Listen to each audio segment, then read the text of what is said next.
Hi folks, hope you're all doing okay. This is my reaction to the Scotland against South Africa game. Final score, Scotland 15, South Africa 30.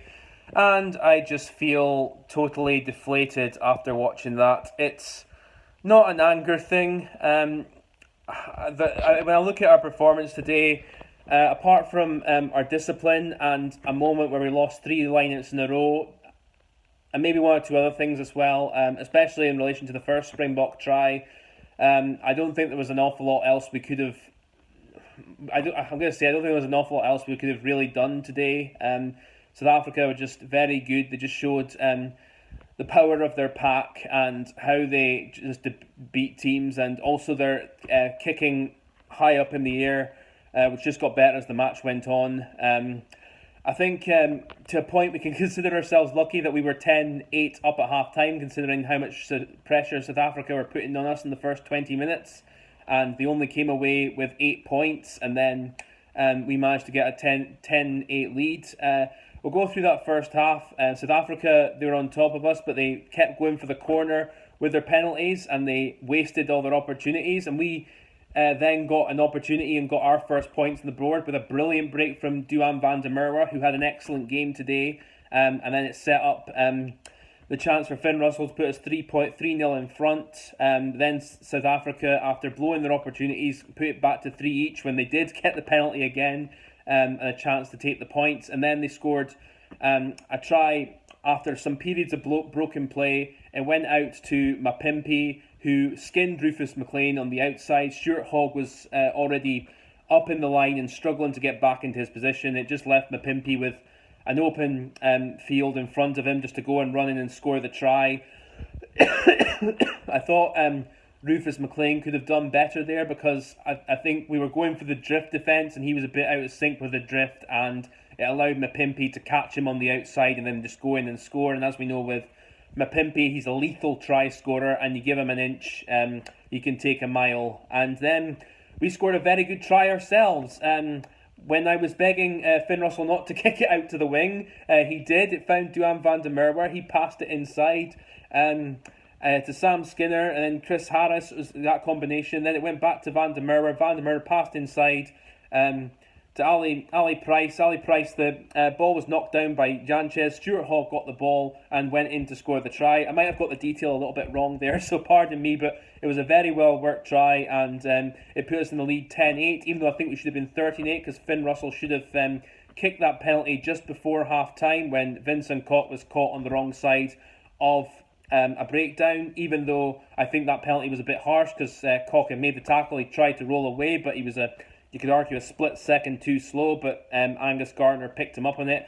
And the second half, South Africa just really came out and played their game and dominated. They scored a lovely try from Mapimpi. That try from Mapimpi at the start of the second half, I think there's not all that much else we could have done about it. It was just a very well worked try. It went wide to Delande. He played a lovely offload out to Mapimpi. Delande straightened really well, sucked our defenders in, went out. Mapimpi just ran in and scored the try.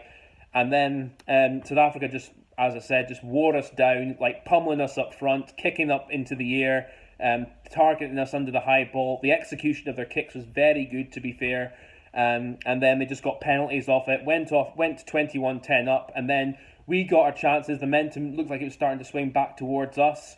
And then we set up a drive-in maul. The maul was stopped, but we got it out. And then the South African blitz defence, this was one of the few times in the game where they actually messed up, because Mapimpi came shooting in off his line left, wide open space on our right-hand side, their left-hand side. And Duhan van der Merwe just put a lovely offload out for Stuart Hogg to go and score in the corner.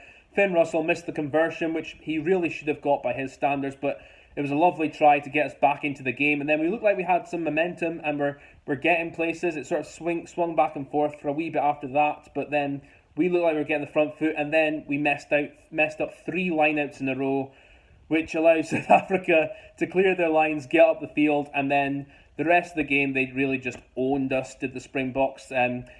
Pummeled us up front, like I said, targeted us in the scrums, just grinded us down, got the set, created the penalties they really needed. And then towards the end, their discipline was just so good in defence. We found it difficult to break them down. It in the end led to us trying to play sevens rugby, really. And then at the end, South Africa got the penalty right at the end for Pollard to make it 30 points to 15. No complaints from me about the result. Well done to South Africa. Fully deserved it. You're very annoying with how you beat teams, but you beat teams very effectively and just how you ground teams down. I thought standout performances. From Scotland's point of view, I thought Duhan van der Merwe had an excellent game throughout. I thought Stuart Hogg was decent. Under the high balls, he was a mixed bag, but the rest of his game, he was okay. Finn Russell, I think, was all right as well. He tried things. Sometimes I think still he kicks a little bit too much for my liking, but I can't complain with regards to that first try for Stuart Hogg. Stuart Hogg now, of course, equaling the Scottish try scoring record set by Tony Stanger and Ian Smith on 24 tries, and I expect him to beat that record in the near future. And it's hard to pick a standout performance from the pack because I think they were all given a really hard shift today. I thought Sam Skinner played quite well. Jamie Ritchie had his moments, but he also gave away a few silly penalties today. The South African team, the pack mullered us. Ed Etzebeth had a very good game, I thought. I thought Saya Kolisi was excellent as their captain. Delande had a very good game. Mapimpi, of course, scoring 2 tries, had a very good game as well, apart from when he shot out the line for Stuart Hogg's try. So, yeah, that's all I've really got to say here, folks. Well done to South Africa. They fully deserved to win today. I have no complaints whatsoever. And, yeah, from a Scotland point of view, we play Japan next week, and I think we have to take something that we won't be up against a pack that will bludgeon us as much as the Springbok pack did today. But also, we've got to be slicker with ball in hand, and we've got to be a bit smarter with certain things as well, and our discipline has to be a lot better too. That's all I've got to say, folks. Thank you so much for listening. Take care of yourselves, and I'll catch you later on.